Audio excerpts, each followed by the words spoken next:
Jaya Radha Madhava Javi Hari Jaya Radha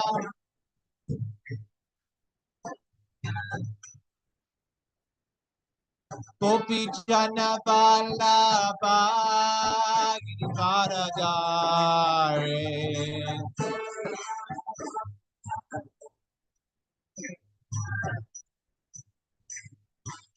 Yashoda Nandana Rajajana Ranjana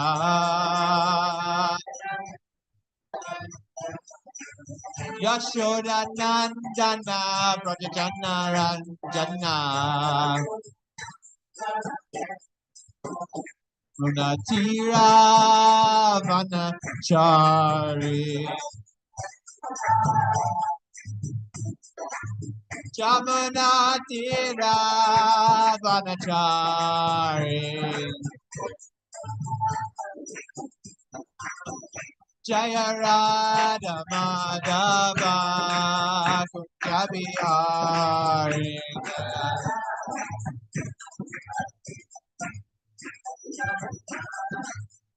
Jaya Radha Madhava Kunjabi Hari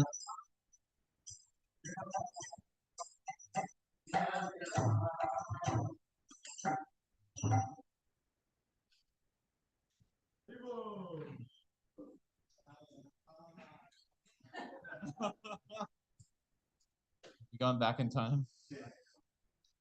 Chaitanya Charan Prabhu should be here any minute, but we'll go and start with the verses. Om Namo Bhagavate Vasudevaya. Om Namo Bhagavate Vasudevaya. Om Namo Bhagavate Vasudevaya. Om Namo Bhagavate Vasudevaya. Om Namo Vasudevaya. From verses Canto 3, chapter 13, or 14 to 32, I believe. All right, I'll just start and then. Sri Manu said, O all-powerful Lord, O killer of all sins, I shall abide by your order. Now please let me know my place and that of the living entities born of me. 14. Yeah, chapter 2. Oh, verse 2. Yeah. O Master of the demigods, please attempt to lift the earth, which is merged in the great water, because it is the dwelling place for all the living entities. It can be done by your endeavor and by the mercy of the Lord. Sri Maitreya said, thus seeing the earth merged in the water, Brahma gave his attention for a long time to how it could be lifted. Brahma thought, while I have been engaged in the process of creation, the earth has been inundated by a deluge and has gone down into the depths of the ocean. What can we do who are engaged in this matter of creation? It is best to let the Almighty Lord direct us. O sinless Vidura, all of a sudden, while Brahma was engaged in thinking, a small form of a boar came out of his nostril. The measurement of the creature was not more than the upper portion of a thumb. O descendant of Bharat, while Brahma was observing him, that boar became situated in the sky in a wonderful manifestation as gigantic as a great elephant. Struck with wonder at observing the wonderful boar-like form in the sky, Brahma, with great Brahmans like Marishi, as well as the Kumaras and Manu, began to argue in various ways. Is this some extraordinary entity in the pretense of a boar? It is very wonderful that he has come from my nose. First of all, this boar was seen no bigger than the tip of a thumb, and within a moment he was as large as a stone. My mind is perturbed. Is he the Supreme Personality of Godhead, Vishnu? While Brahma was deliberating with his sons, the Supreme Personality of Godhead, Vishnu, roared tumultuously like a great mountain. The omnipotent Supreme Personality of Godhead enlivened Brahma and the other highly elevated brahmanas by again roaring with his uncommon voice, which echoed in all directions. And the great sages and thinkers who are residents of Janaloka, Tapaloka, and Satyaloka heard the tumultuous voice of Lord Bor, which was the all-auspicious sound of the all-merciful Lord. They chanted auspicious chants from the three Vedas. Playing like an elephant, he entered into the water after roaring again in reply to the Vedic prayers by the great devotees. The Lord is the object of the Vedic prayers, and thus he understood that the devotees' prayers were meant for him.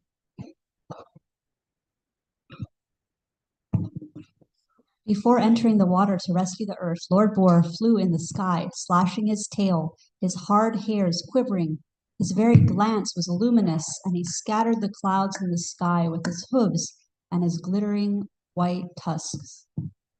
He was personally the Supreme Lord Vishnu and was therefore transcendental. Yet, because he had the body of a hog, he searched after the earth by smell. His tusks were fearful, and he glanced over the devotee brahmanas engaged in offering prayers. Thus he entered the water. Diving into the water like a giant mountain, Lord Boar divided the middle of the ocean, and two high waves appeared as the arms of the ocean, which cried loudly as if praying to the Lord, "O Lord of all sacrifices, please do not cut me into two. Kindly give me protection."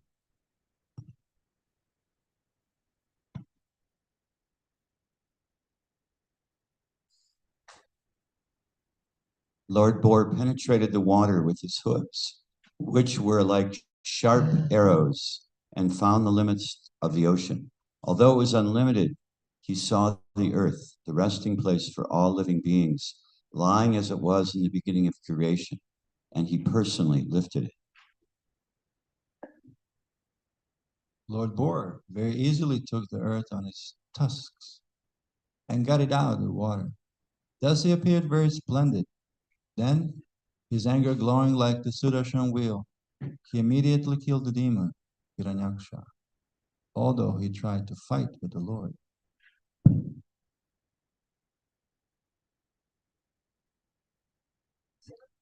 Lord Boar killed the demon within the water, just as a lion kills an elephant. The cheeks and tongue of the Lord became smeared with the blood of the demon, just as an elephant becomes reddish from digging in the purple earth. Then Krishna.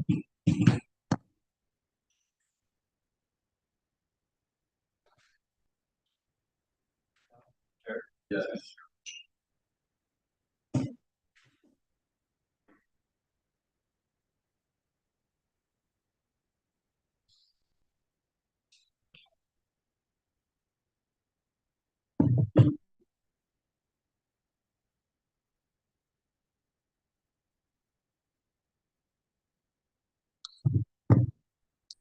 ॐ ज्ञानतिमिरन्धस्य ज्ञानाञ्जलिशलाकाय चक्षुरुन्मिलितं येन तस्मै श्रीगुरवे नमः।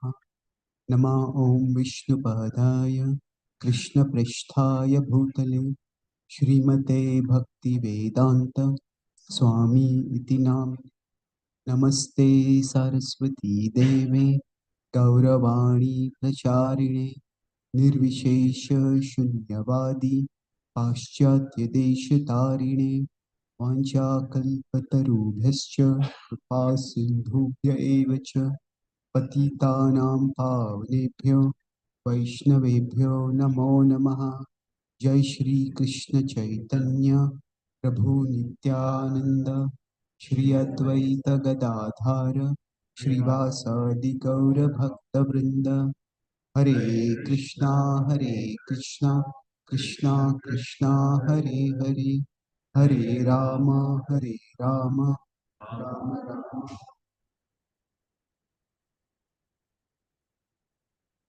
Hare Krishna. Grateful to be here with all of you today. We can hide the non-video participants. Full screen. Non-video participants. Full screen. No, I don't need to show you. Oh, okay, that was full screen. No, but the non-video participants you can hide. That one won't be seen. Is the sidebar just small? See the sidebar?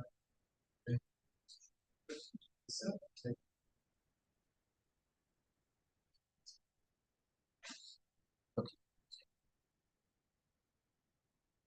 Thank you. So here we've been discussing the pastime of Varaha Day, as you read out quite dramatically. Thank you.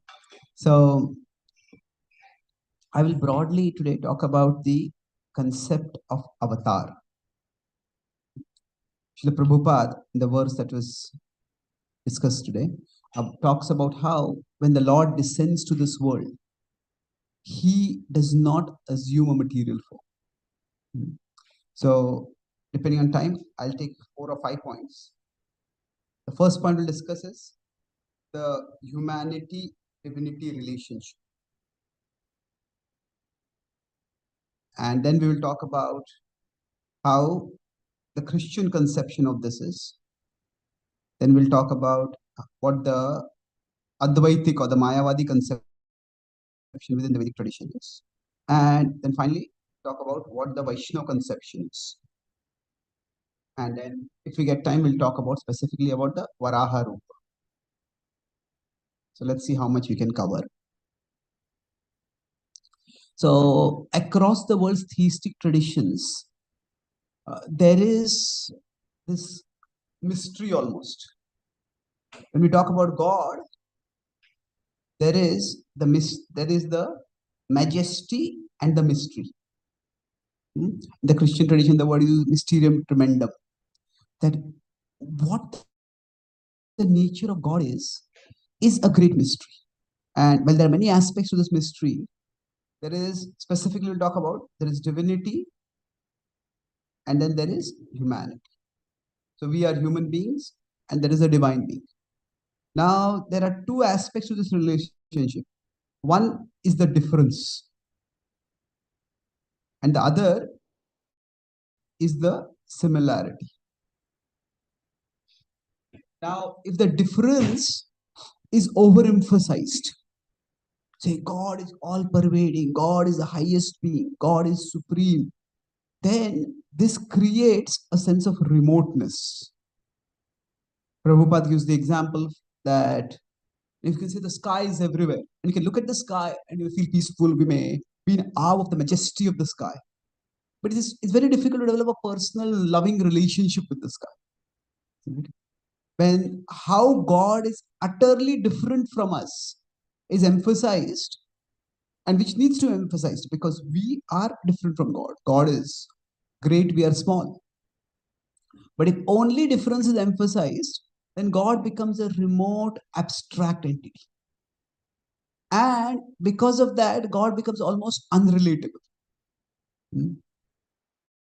On the other hand, if only the similarity is emphasized, that God is just like us, then what happens is then his position becomes trivialized. And does God really remain God? God is just like us. God has a distinctive position. So basically, if you consider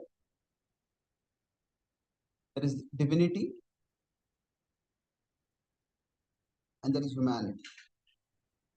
And in between these two, there has to be a boundary.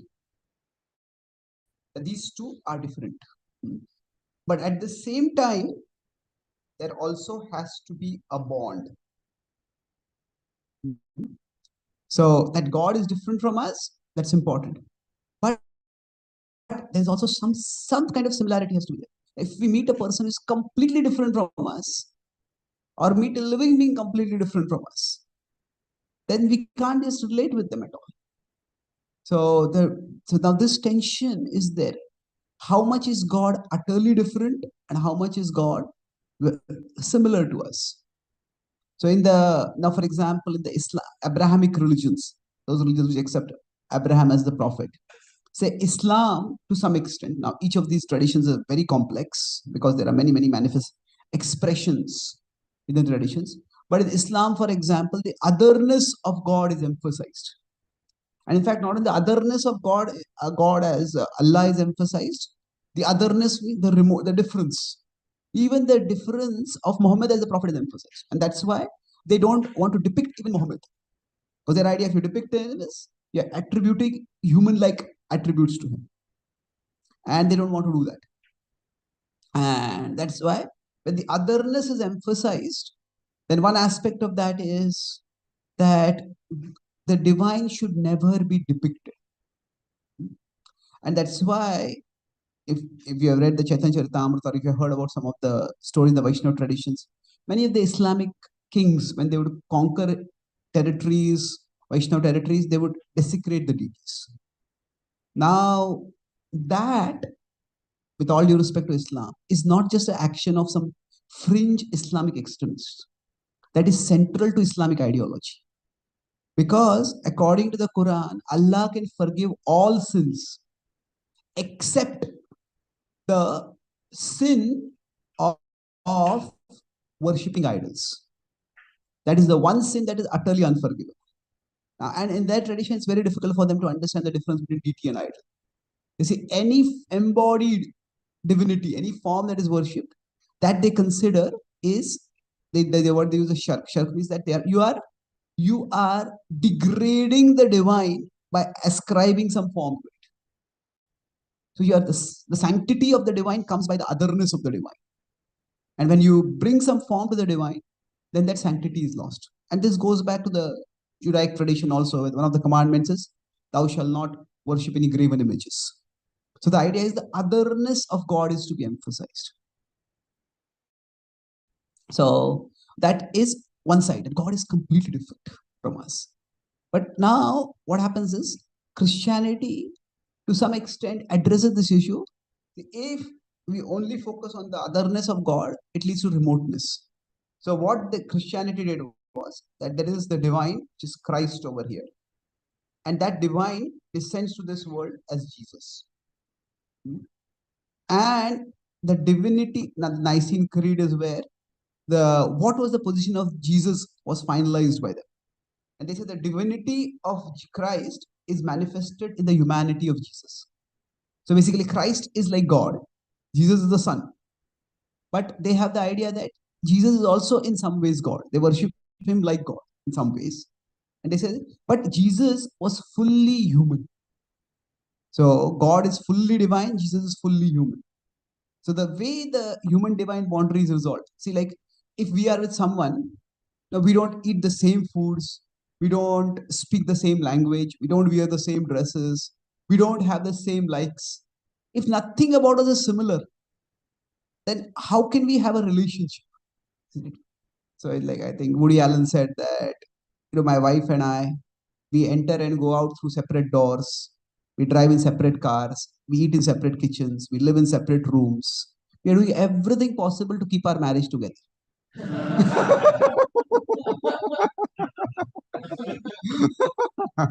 So there's no marriage there at all, practically.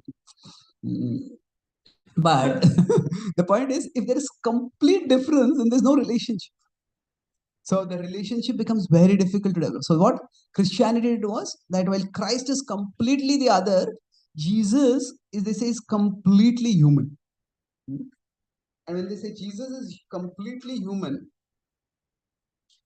so their idea is that when Jesus came to this world, he underwent all the various sufferings. He went through human sufferings. And their idea was he went through human suffering so that he could overcome, so that he could suffer on behalf of humanity and take up the sins of humanity. So that means, God cares for us so much, comes down here and suffers like us. So it's only when we feel that this person can understand what I'm going through, at least to some extent, then we can have a connection. So if God is omnipotent, God is omniscient, then God's experience is so completely different from our experience that what's the point of connecting at all? So Jesus comes down here. Now, this is where originally the word incarnation comes. When we use the word incarnation, it has the word karna in it. Now, karna is associated with carnal or carnivorous, which means eating flesh. So, incarnation literally means to come in flesh. So, Jesus was said to be the incarnation. And that's why in the Christian tradition, the Passion of the Christ is considered very sacred, where he was crucified and his blood fell from the body, whereas he was suffering. So basically, Jesus is in the tradition considered to be God, but he's God in human form. He goes through human suffering. He has a human body. And in the Gospel, there is one passage where now most of us know that final thing with Jesus is forgive them, O Lord, for they know not what they do. But in one of the Gospels, before that, there's a statement which says that, oh Father, why hast thou forsaken me? And now that has disturbed believers for quite a bit of time. So now what the Christians try to explain is that in the human journey, there'll also be doubts. That so even when God comes to this world, God also goes through doubts. So this is their way to try to explain or explain away some of the problematic aspects of the gospel, which are waiting. But the point is, they make God completely human over here. And then they consider this to be a singular event. Singular means it happens only once in history. So while Christ as God might be very remote and unrelatable, Jesus becomes relatable and lovable. So that's one resolution that is done in the Christian tradition. Now, the Advaitic tradition, many of us may have heard this statement that like, they say, you may have seen on the t-shirt also, I've seen twice in this trip in America. I was an atheist till I discovered I was God. so the idea is that the Advaitic tradition holds that basically it is God who descends to this world.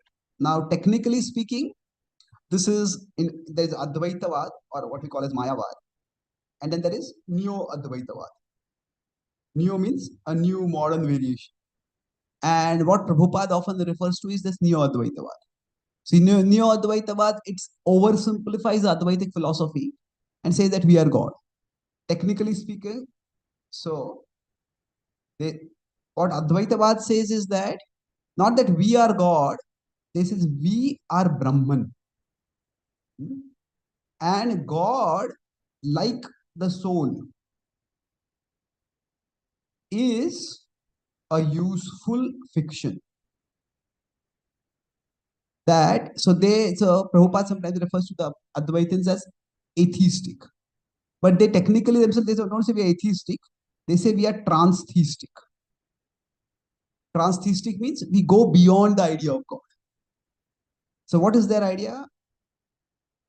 That there is the ultimate reality is one, that is Brahman.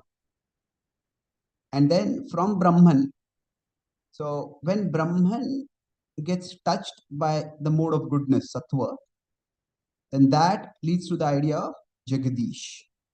Jagadish is God, Ishwar. Then when Brahman is touched by Rajas, that leads to the idea of Jiva. And when Brahman is touched by Tamas, that leads to the idea of Jagat. Jagat is Prakriti or material nature. So they say all these three, so even God is, all these three is ultimately an illusion. Some of you may have heard Prabhupada's purport saying Brahma Satya Jagan Mithya. So their idea is, now when you draw this is not a correct understanding. Sometimes people get impressed by this. This is their conception. And I'll explain what is the problem with it also. So the point is that their idea is that the soul currently is bound over here. The soul is attached to Jagat. Soul is attached to material nature, wants to enjoy material nature, and is illusion. So now what needs to be done is the soul Jiva needs to realize actually I'm Brahman. So the idea of my I-ness, my identity is an illusion. The idea of the world is also an illusion. The idea of God is also an illusion. But they say while we are attached in this world, they say that it is better for the jiva to develop this bond. So if you develop the jiva, the soul develops the bond with Ishwar. Then what will happen is the soul will rise upward, upward, upward. At least the soul will come to the mode of goodness. So the Advaitins, they don't condemn bhakti. They just downgrade bhakti. They say bhakti is useful for less intelligent people. So by this, what will happen eventually? So the soul will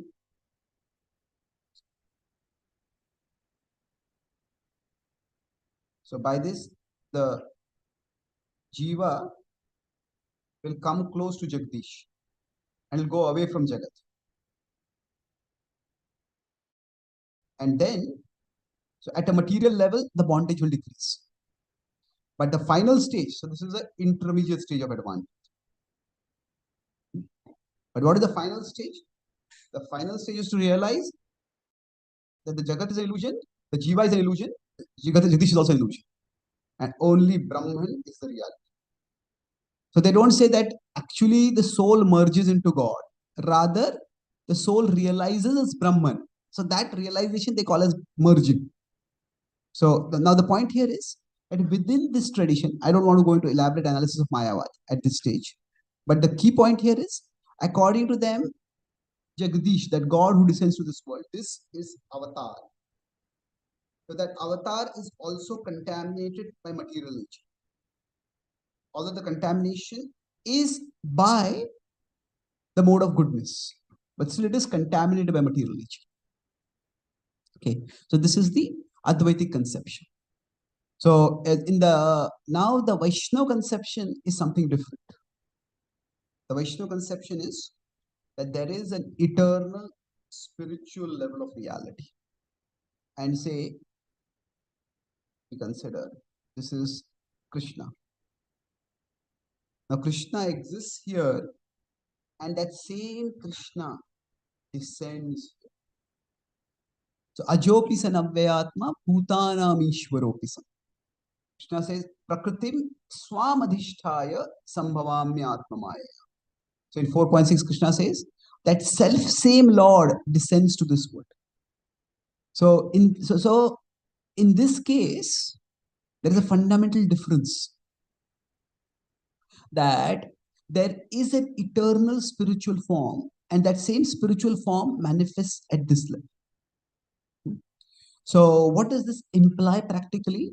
That when the form descends from the spiritual world to the material world, that God is always spiritual, but he descends to the material world. So it's like a king coming to a prison. The king may come to the prison, but the king is not a criminal. The king is not a prisoner. The king can come at will and the king can leave at will.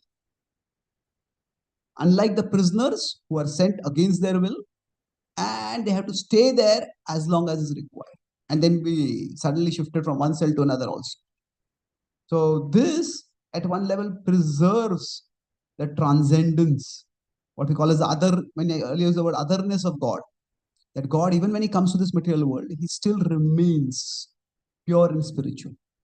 At the same time, when he descends to this world, does he experience the emotions that we experience? He's completely transcendental. So does Krishna have a human form? Well, he has a human-like form. He does not have a body of flesh. He does not have a body of matter. But when he descends to this world, by the arrangement of Yogamaya, by the arrangement of his divine energy, he experiences what we are experiencing. His experience remains something different. See, like somebody has, there is this curious sense, if somebody is a doctor, the doctors have to be simultaneously caring and detached. You have to be caring enough to actually care for the patients. But if you care too much, then a doctor may just go on an emotional roller coaster. Then this patient gets sick and the treatment doesn't work and that patient dies. There has to be certain level of almost like clinically detached. So if that detachment is not there, they will just be buffeted by emotions. But if they're only detached, then what will happen? They won't care. They'll just treat the people like biological bags with something dysfunctional. It's not like a simple, the person should not be treated like a car mechanic treats a car. Okay, this part is mixing, fix it.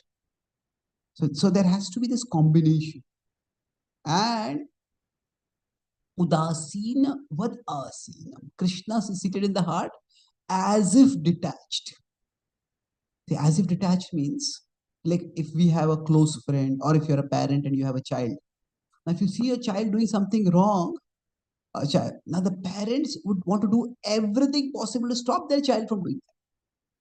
So Krishna loves us and we do something which is harmful for us. Krishna wants to stop us. But at the same time, Krishna has given us free will. So Krishna watches if we do something which hurts us also.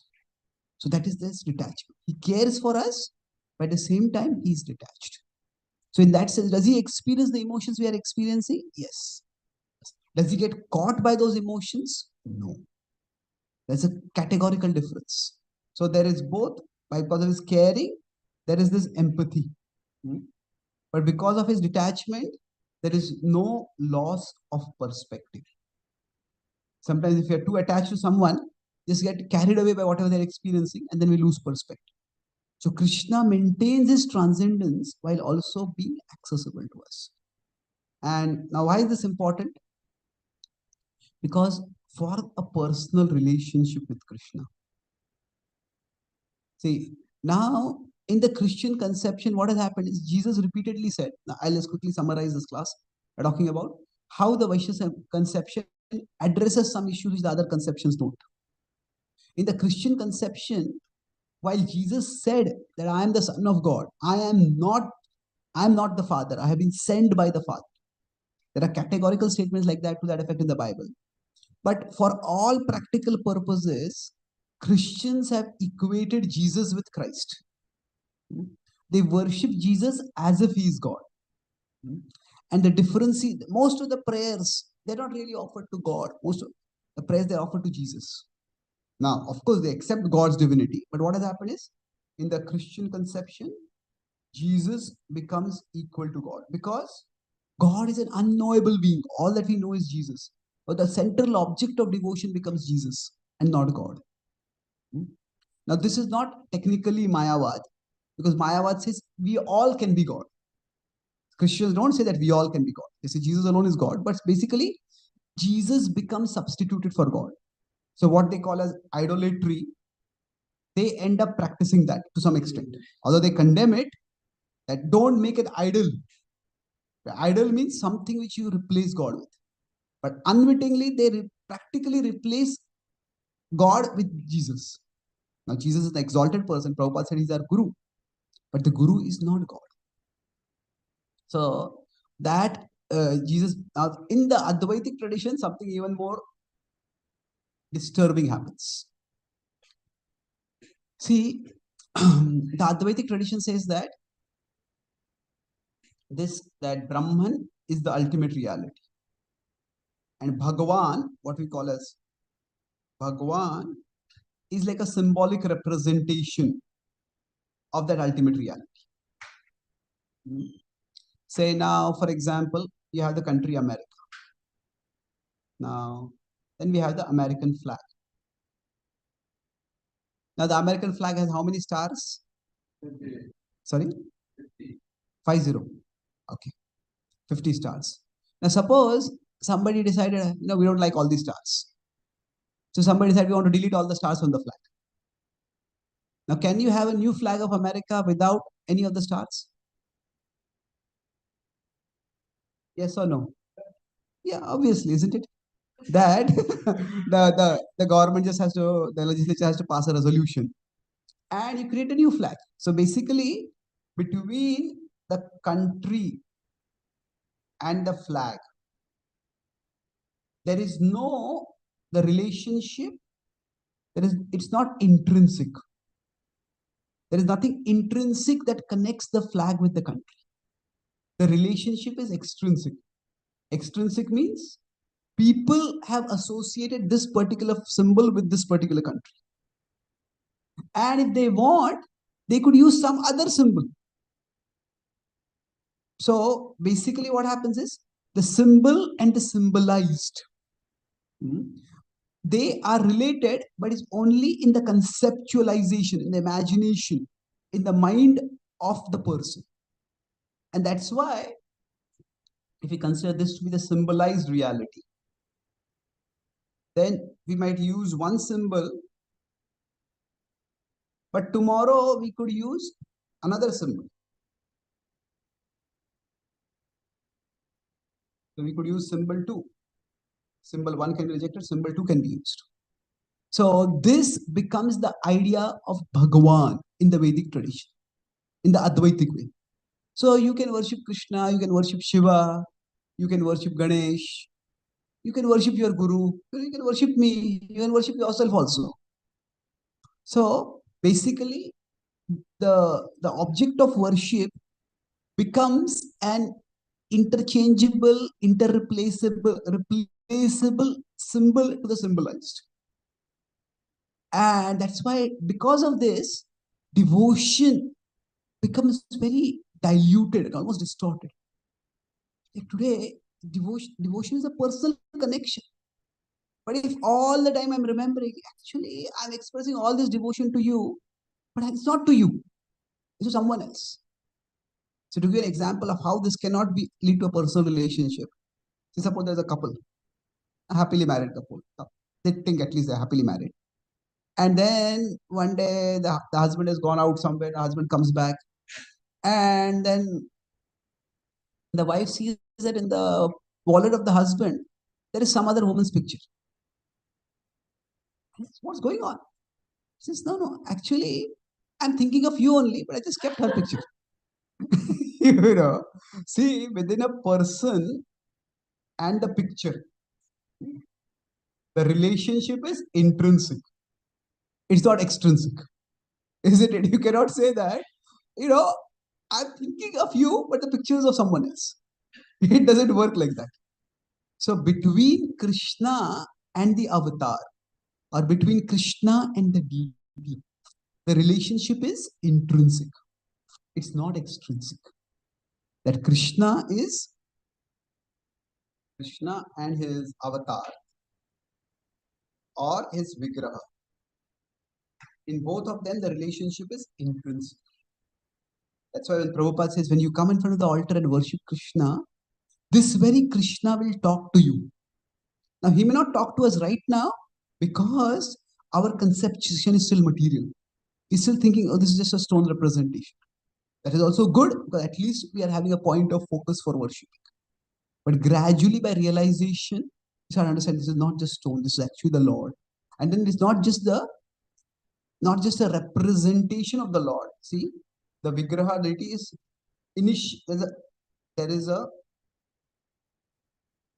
first we think it's just a symbol. Then we think this is a representation. But eventually we realize this is not a representation, this is a manifestation of the Lord.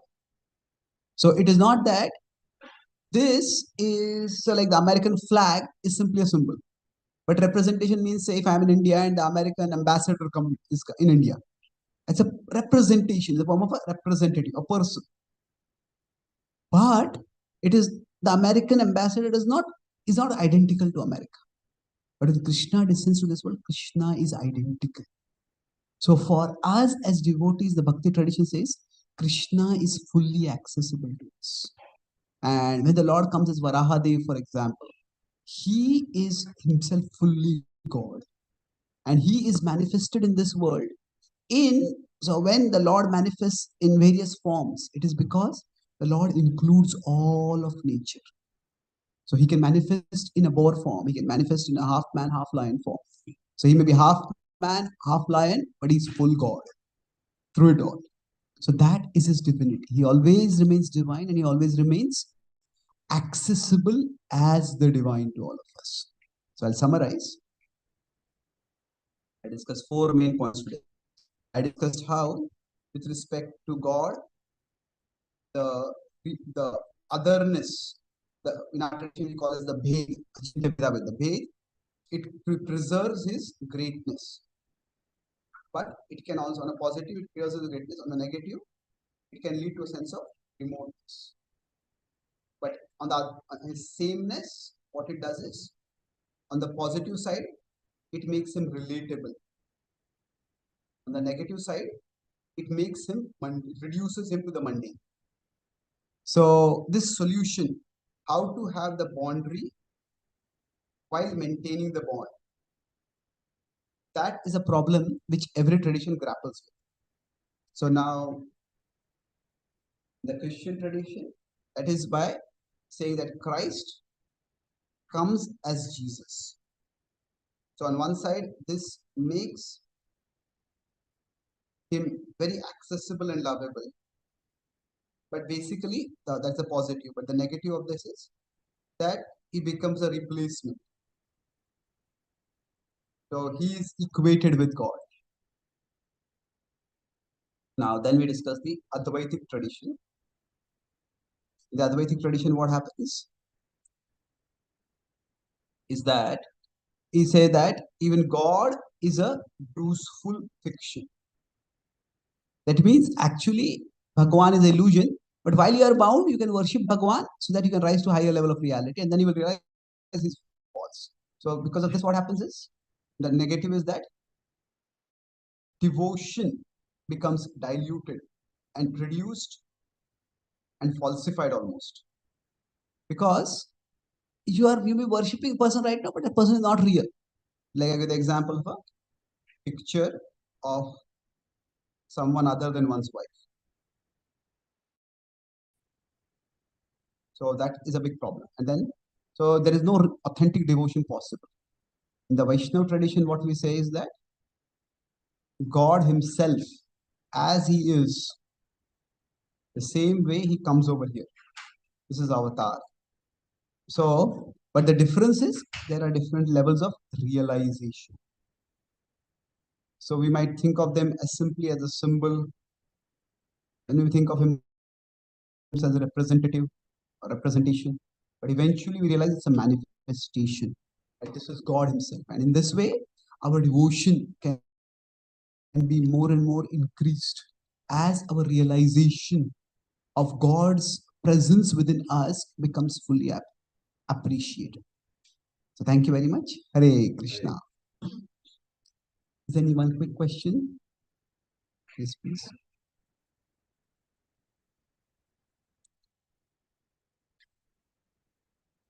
Thank you for the class.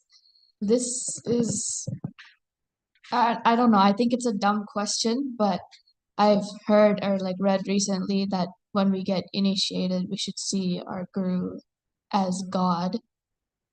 But then in like the Christianity thing that you were explaining, that Yeah, see, the guru as God means the guru should be respected as God. It is not that the guru replaces God. Okay. It is like I gave the earlier example. If the American ambassador comes to India and if India disrespects the American ambassador, then that will be seen as an insult to America. But that does not mean the ambassador is America. So that's why in our tradition, we have the guru in a prominent position. But the guru is not the sole object of worship. The guru is guiding us to worship Krishna.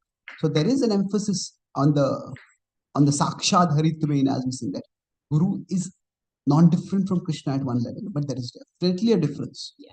So it's more a matter of respect rather than a philosophical oneness. Okay. Yeah. So, in your interactions with people over time, have you run into people from the Advaitic school that have found a particular point you made helpful for them to kind of understand, oh, actually, this is not the highest? Because I've often struggled when I talk to people from that perspective, that they think, well, Brahman is the highest. So even if I explain to them about Bhagavan, Paramatma, it doesn't, nothing helps really, the interaction. I think, initially, I don't want to go too far with a big subject, but two things. Initially, I feel engaging at a philosophical level doesn't work. Because in today's world, people equate the specific with the sectarian. So now it doesn't have to be like that. But anything which is universal, oh, one unending ocean of light, that seems universal. But a form, wears a particular kind of dress, eats a particular kind of food, that seems specific, that just immediately think of it as sectarian. So our understanding is that there is material specific, and then there is beyond that spiritual specific. And then here in between is the generic or the what people think of as universe. So Brahman exists over here. And Bhagavan exists above, so like a negative axis and the positive axis. But most people equate the material specific and the spiritual specific. It's very difficult for them to comprehend. That's why we may try to differentiate deity and idol, but most Abrahamic tradition people, they find it very difficult. So my experience is my best to not engage with them at a philosophical level initially. Just give them an experience of bhakti. Invite them to. Such people are also open to kirtan. They may not consider kirtan to be the highest, they are open to it. And once they experience the sweetness, the joy, most people are very agitated. And what they want is peace initially. And the idea of oneness seems very peaceful. But if you consider when there is agitation, peace is definitely attractive. But love is even more attractive. But people have to experience that love. See, when we engage with them at a philosophical level, often we have to confront them. And when we confront them, that doesn't seem very loving to them. Isn't it? So, best to get them to experience bhakti without too much philosophical confrontation. And then once they experience bhakti, their heart softens. And then the idea of there being a specific, which is not sectarian, which is universal, they become more open to that. Otherwise, Brahman is what they consider to be the highest. So that's okay initially for them to have that conception. They just come first, experience bhakti, then gradually they will be more open to higher understandings. Okay. So thank you very much. Okay. So can you talk more? Okay. Yeah. Sorry.